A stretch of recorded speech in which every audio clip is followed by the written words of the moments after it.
Bonjour à tous, dans cette vidéo nous allons parler d'une caractérisation de la médiatrice et d'une bissectrice, d'une caractérisation autre que leur définition. Nous allons en quelque sorte donner une définition équivalente à la définition qu'on a déjà donnée d'une médiatrice et d'une bissectrice. Commençons par rappeler les définitions de ces deux choses.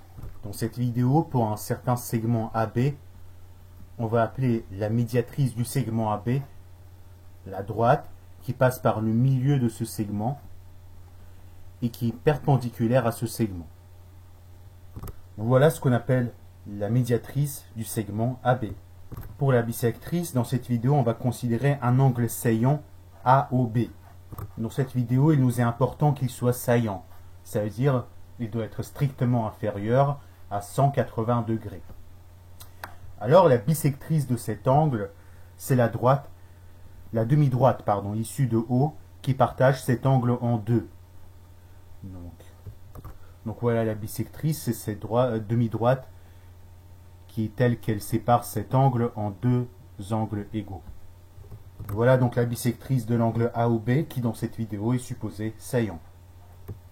Comme les propriétés d'une médiatrice d'un segment et d'une bissectrice d'un angle saillant sont proches, nous allons les étudier en parallèle en faisant un tableau où on va écrire une propriété de la médiatrice et la propriété correspondante de la bissectrice.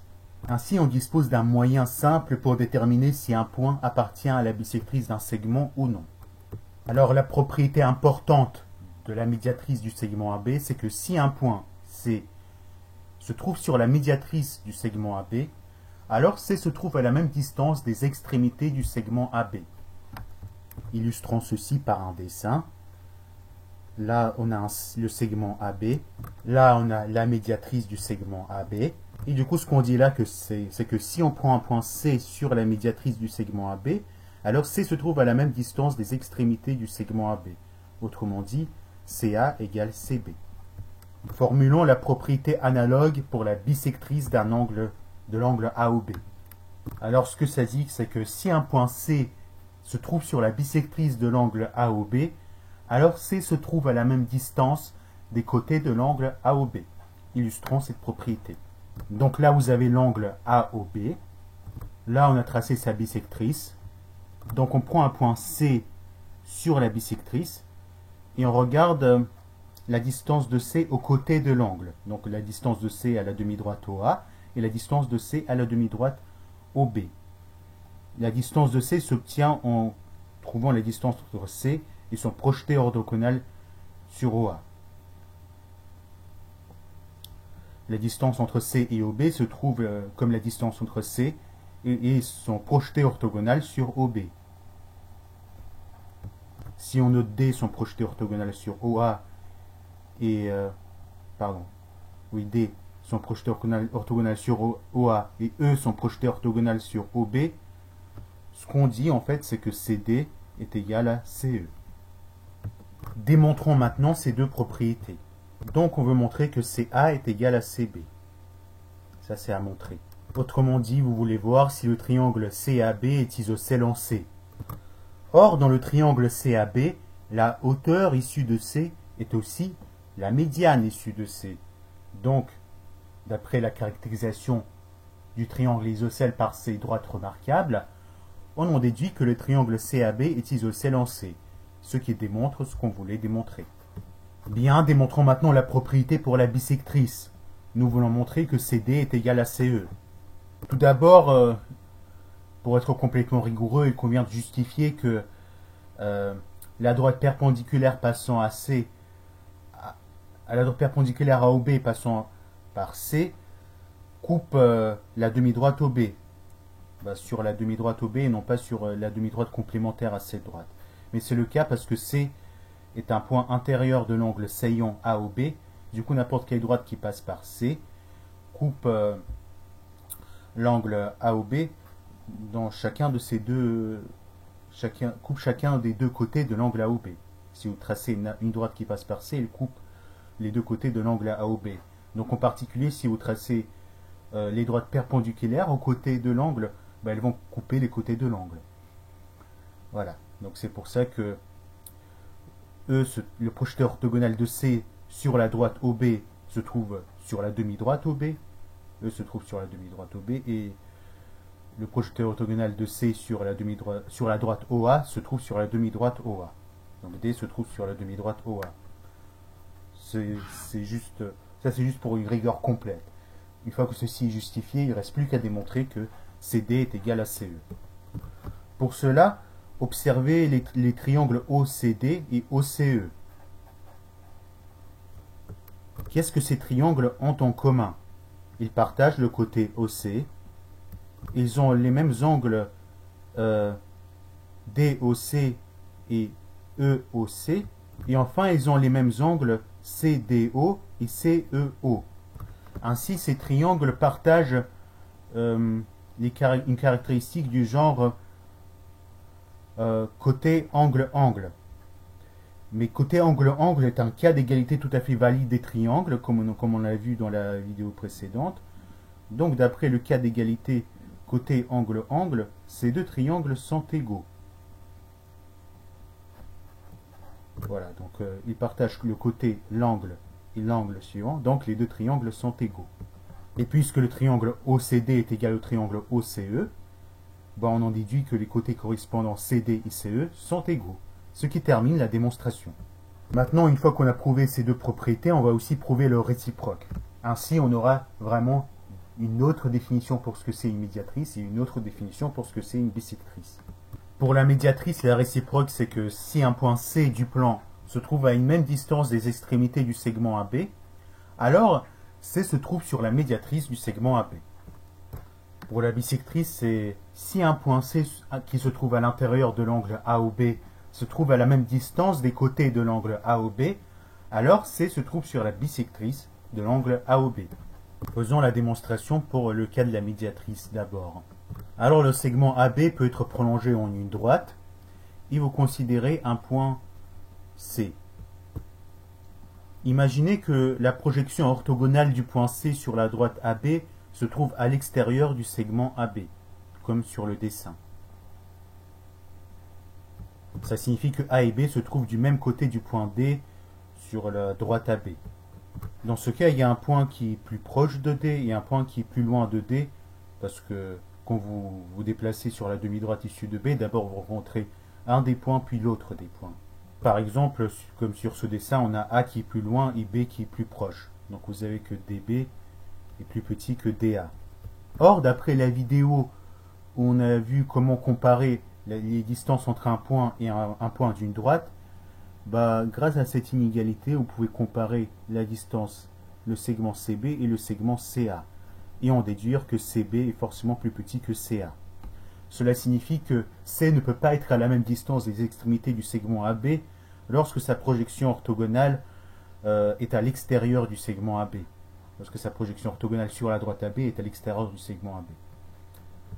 Ainsi, C est forcément tel que sa projection orthogonale se trouve à l'intérieur du segment AB.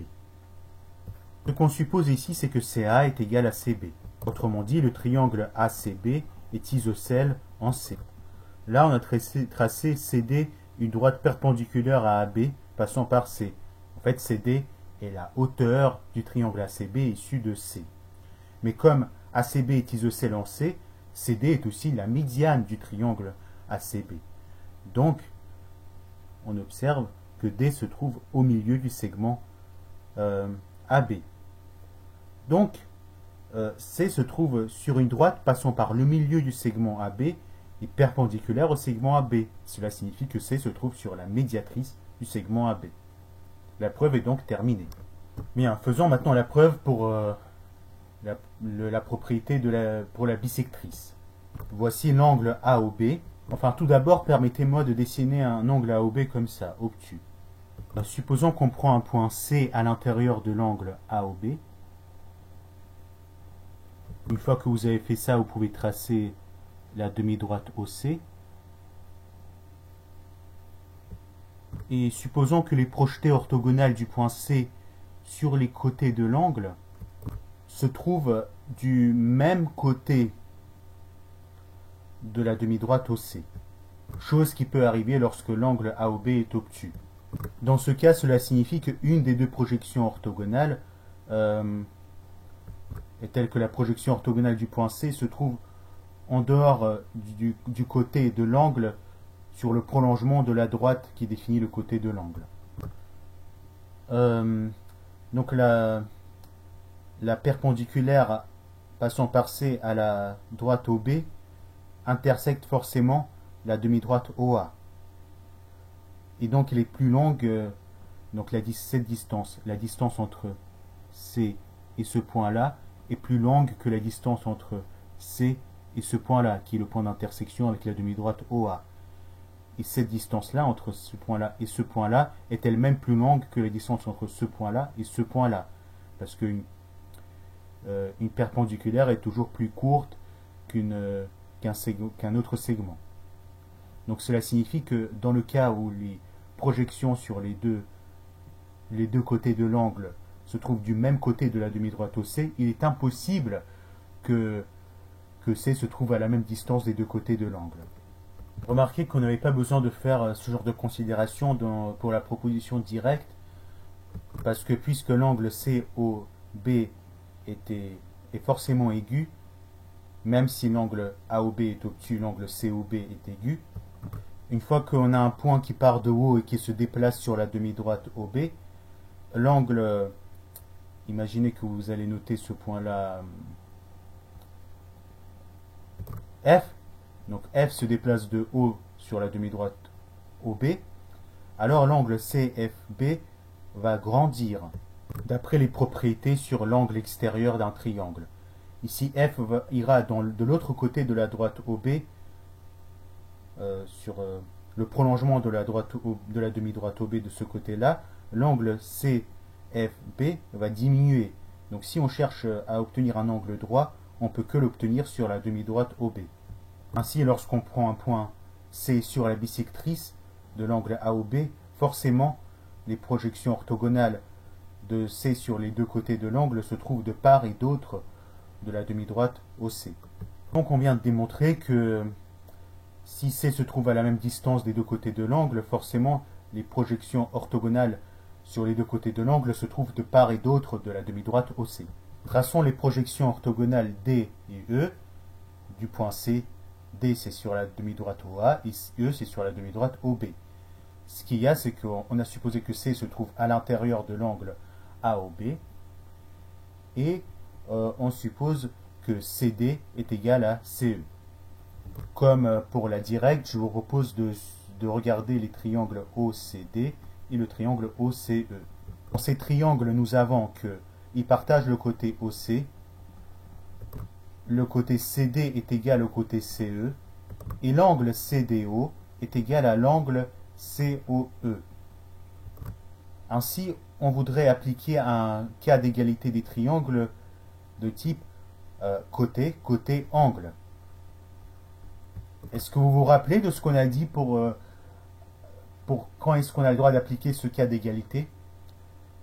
On a le droit de l'appliquer seulement si l'angle n'est pas aigu. Or là, l'angle est droit, donc il n'est pas aigu. Ainsi, on a le droit d'en déduire que le triangle OCD est égal au triangle OCE. Donc, ces deux triangles ont tous leurs angles égaux. On peut donc en déduire que l'angle COD est égal à l'angle COE. Donc, on en déduit que l'angle COD est égal à l'angle COE. Or, l'angle COD, c'est cet angle-là, et l'angle COE, c'est cet angle-là. Ainsi, la demi-droite OC partage l'angle AOB en deux angles égaux, donc C se trouve sur la bisectrice de l'angle AOB. Ainsi, on peut conclure en donnant une définition alternative de la médiatrice d'un segment. La médiatrice d'un segment, c'est l'ensemble des points du plan qui se trouvent à la même distance de ses extrémités. Et la bisectrice d'un angle saillant, c'est l'ensemble des points intérieurs à l'angle qui se trouvent à la même distance de ses côtés.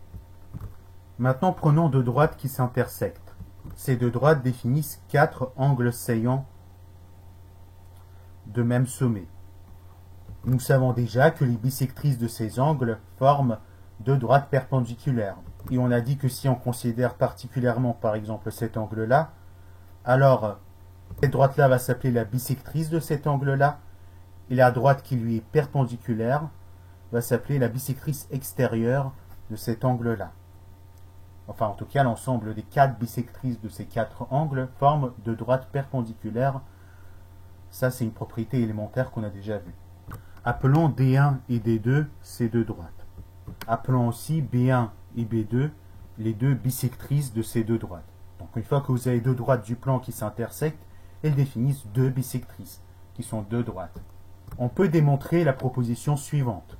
La réunion entre la droite B1 et la droite B2, c'est l'ensemble des points du plan qui se trouvent à une même distance de la droite D1 et de la droite D2. On va raisonner ensemble pour démontrer cette proposition. En effet, si vous prenez un point qui appartient à l'une des droites B1 ou B2, donc il atterrit sur une de ces 4 demi-droites, donc il atterrit par exemple ici. Comme il atterrit à l'intérieur sur la bisectrice de cet angle-là, on a déjà vu qu'il se trouve à la même distance des côtés de cet angle-là.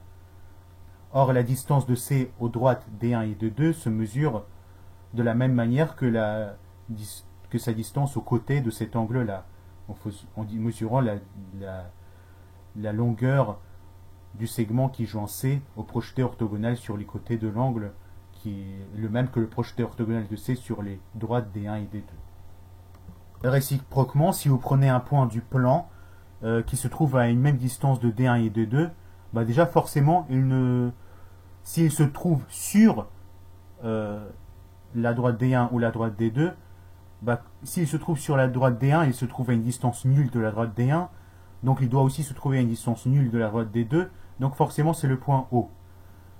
Maintenant on peut considérer qu'on a un point du plan qui se trouve à la même distance de D1 et D2 et qui ne se trouve pas sur la droite D1 ou sur la droite D2.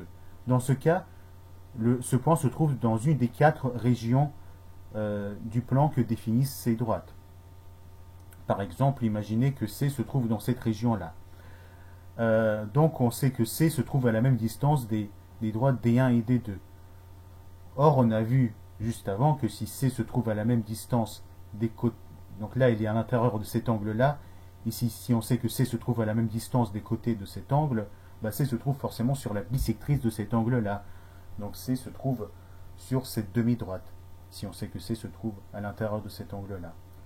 Ainsi, c'est juste en reprenant ce qu'on a fait avant qu'on démontre que B1 union B2, c'est l'ensemble des points du plan qui se trouvent à une même distance de la droite D1 et de la droite D2. Bien, je vous remercie pour votre attention et n'hésitez pas à poser vos questions en commentaire. Et on se retrouve dans la prochaine vidéo.